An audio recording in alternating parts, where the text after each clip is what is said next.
తనకు రావాల్సిన బిల్లులు ఇవ్వకుండా అధికారులపై ఒత్తిడి తెచ్చి తనను ఉద్దేశపూర్వకంగానే గండి బాబ్జీ ఇబ్బంది పెడుతున్నారని ఆరోపించారు. వైకాపా మండల ఉపాధ్యాయుడు ఎడ్లనాయుడు అనకాపల్లి జిల్లా సబ్బవరం మండలం మొగలిపురం గ్రామంలో ఆదివారం ఎడ్లనాయుడు మాట్లాడుతూ తెలుగుదేశం పార్టీ వారి సమస్యల పరిష్కారానికి స్పందన కార్యక్రమంలో ఫిర్యాదు చేయాలని కేడర్ కు సూచించడమే కాకుండా తాను స్వయంగా PGRS కు హాజరు కావడం హాస్యాస్పదంగా ఉందన్నారు. తనకు రావాల్సిన బిల్లులు అడ్డుకుంటున్నారని తాను అనేక పర్యాయాలు స్పందనలో ఫిర్యాదు చేసినా ఫలితం లేదన్నారు. త్వరమే తనకు రావాల్సిన బకాయిలు ఇప్పించి అధికారులను కోరారు.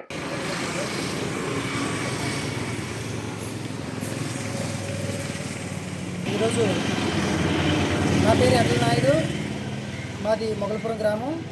నేను సబ్బవరం మండలం వైఎస్ఆర్ కాంగ్రెస్ పార్టీ ఉపాధ్యక్షుడిని. ఈరోజు మొగలిపురం గ్రామంలో విలేజ్ హెల్త్ క్లినిక్ దగ్గర ఉన్నాం. ఇక్కడే ఈ విలేజ్ హెల్త్ క్లినిక్ నిర్మాణం గత ప్రభుత్వంలో ఈ నిర్మాణాన్ని నేను వెంటనే నిర్మించడం జరిగింది. సుమారు 25 లక్షల రూపాయలతో అత్యాధునిక హంగులతో పేదలకు వైద్యం అందించాలనే దృఢ సంకల్పంతో వైఎస్ఆర్ కాంగ్రెస్ పార్టీ ముఖ్యమంత్రి వర్యులు, శాసనసభ్యులు సహాయ సహకారాలతో ఈ మొగలిపూడి గ్రామానికి ఈ విలేజ్ హెల్త్ క్లినిక్ నిర్మాణం చేపట్టడం జరిగింది. సంవత్సరం 3వ నెలలో అప్పటి శాసనసభ్యుల చేతుల మీదుగా ప్రారంభించడం జరిగింది. నేనే వెండరు ఎడ్లనాయుడు నా పేరు.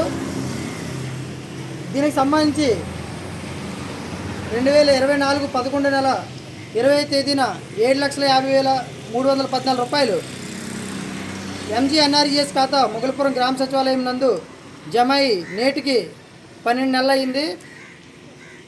గ్రామ సర్పంచ్ అయినటువంటి పెందుతు నియోజకవర్గ ఇన్ఛార్జ్ గండి బాబ్జీ గారి సతీమణి గండి అరుణ్ గారు నా యొక్క బిల్లు ఇవ్వడానికి నిరాకరిస్తున్నారు.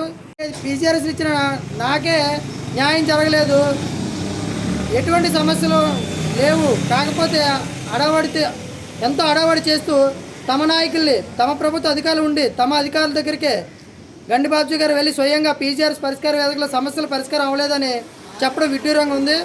దీని అందరూ ప్రజలు గమనించాలి. ఇలాంటి నాయకులు ఉన్నంతకాలం ప్రభుత్వం ఇలా నడిపిస్తుందని ఈ పత్రికా ముఖంగా తెలియజేసుకుంటున్నాం.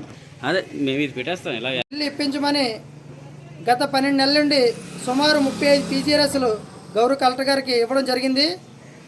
నిన్న కాక మొన్న పెందుతు నియోజకవర్గ TDP ఇన్ఛార్జ్ గండి బాబ్జీ గారు స్వయంగా తమ పార్టీ నేతలను తీసుకొని తమ యొక్క సమస్యల పరిష్కారం కావడం లేదని ప్రభుత్వ కార్యాలయాలకు నేరుగా వెళ్ళి ఆయనే స్వయంగా కార్యకర్తలు నాయకులు తీసుకొని PGRS పరిష్కార వేదికలో సమస్యలు పరిష్కారం అవ్వలేదని అధికారులు నిలదీయడం నాకు ఆస్పాస్పదంగా ఉంది. ఎందుకంటే గండి బాబ్జీ గారికి తన సొంత గ్రామంలో నేను వ్యతిరేకంగా వైఎస్ఆర్ కాంగ్రెస్ పార్టీలో సర్పంచ్గా పోటీ చేయడం వలన నేను 35 PGRS ఇచ్చిన ఇప్పటికీ పరిష్కారం కాలేదని ఆయనకు తెలీదా? ఈ పత్రికా ముఖంగా ఆయన అడుగుతున్నాను.